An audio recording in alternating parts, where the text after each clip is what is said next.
finally now, before Mzee atumalizie, I'd like to ask my younger brother, Mabende Enokewa Asembo, Bwana Dr. Otiende, who is a member of parliament for Rarieda, a very, very capable legislator, a true friend who has been with me at every dark hour. Thank you, my brother, and I'm proud to call you my member of parliament.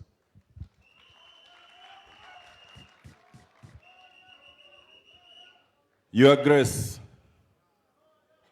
Bishop Professor David Kodia, and the entire clergy, the family of the Odiyos, now led by Mama Rispa and Waziri, and your dear wife, Jorariadate, Giwelo Mobiro Nyasaiber, Sechete, Erokamano, wan gi yawa mang'eny mok winj dhowa ni, to nitie jo mang'eny mang'iyo gik mwawacho kae gimiluongo ni Facebook, koro ubro yiena, abro wuoyo gi Kisungu nikech sa, to abro medo matin gi dholuo, uyiena? Erokamano. First is to give the singular apology of the Right Honorable Prime Minister Raila Amollo Odinga.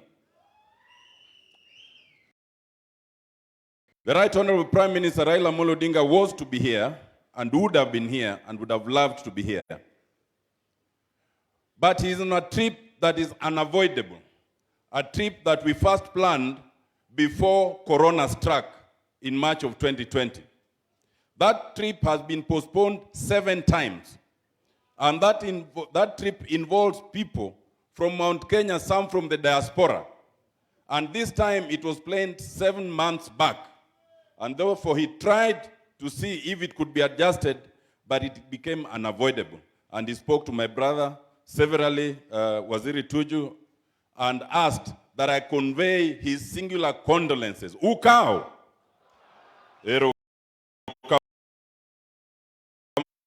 I also bear the condolences of the Siaya Senator, Senior Counsel James Orengo.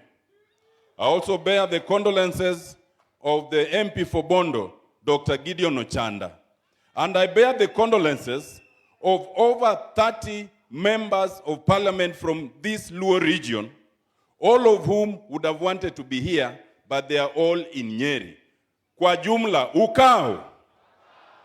Secondly, as we condole with the family, much has been said, and I think Waziri Tuju said everything. There's nothing much more to say.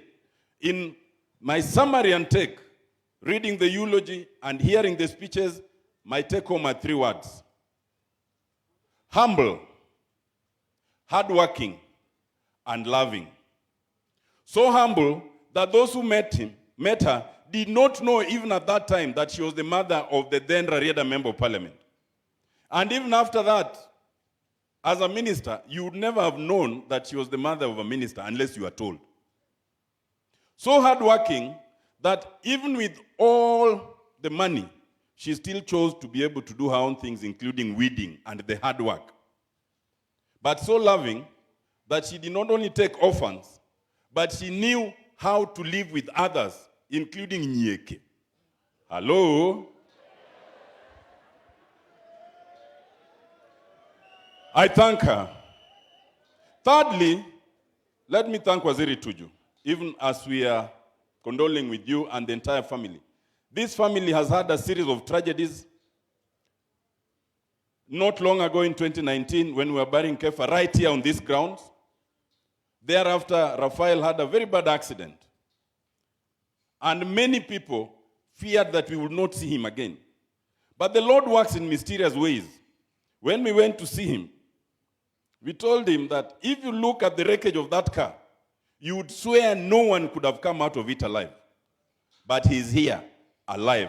So as we condole for those departed, let us also thank Lord for the life of those who are still with us. Pam Negiuru.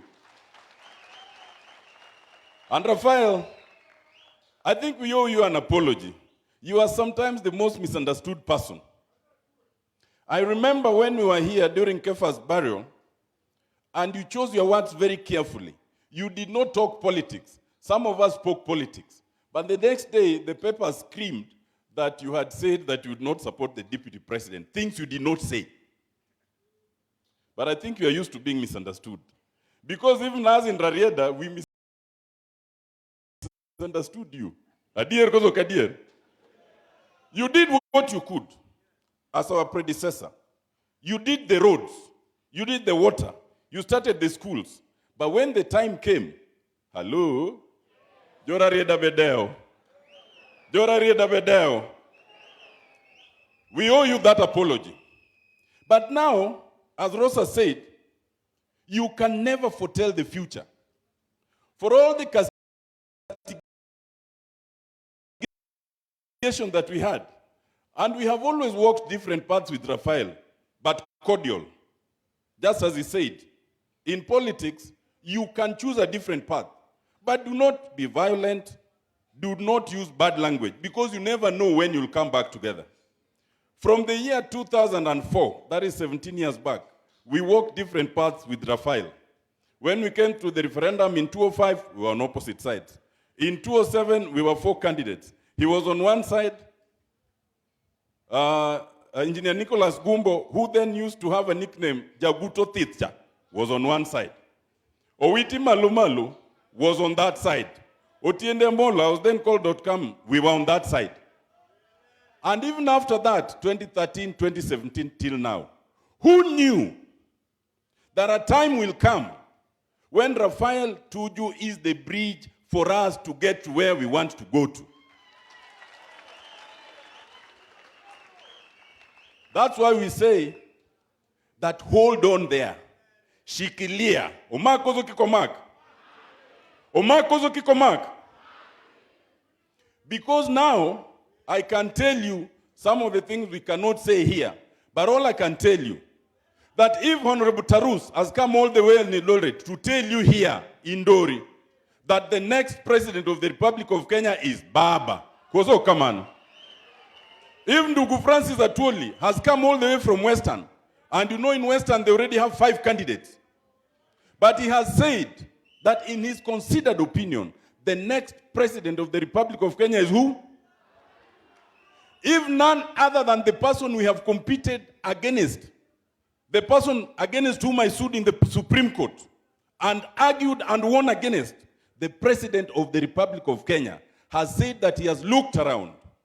Hello? And the 5th president of the Republic of Kenya en ngawa? Tukiro indu unhuka hu. Mapodi medogi kiawa. I want to say this shortly as I finish. When recently we were burying Bishop Mwaya Biero, and Professor Kodia was there, I spoke in 2 seconds and I said 3 things. Let me say it in Luo. Nijo dalawa watimrugik mokadek. Wakau kura, wakungdowa, waser wagunda. Hello? Kura podi kao nyakasani, kik ngato weni kura no lor. Mikele gweng chama kuro gigolo. To sani dhiati kao kura kalandini. Wakungdowa, nikech seche moko wawuoyo ga ahinya. Wakungdowa nyaka wadonj kacha koro ka gik midwa wachogo ibing'og gi sani to kikelgi.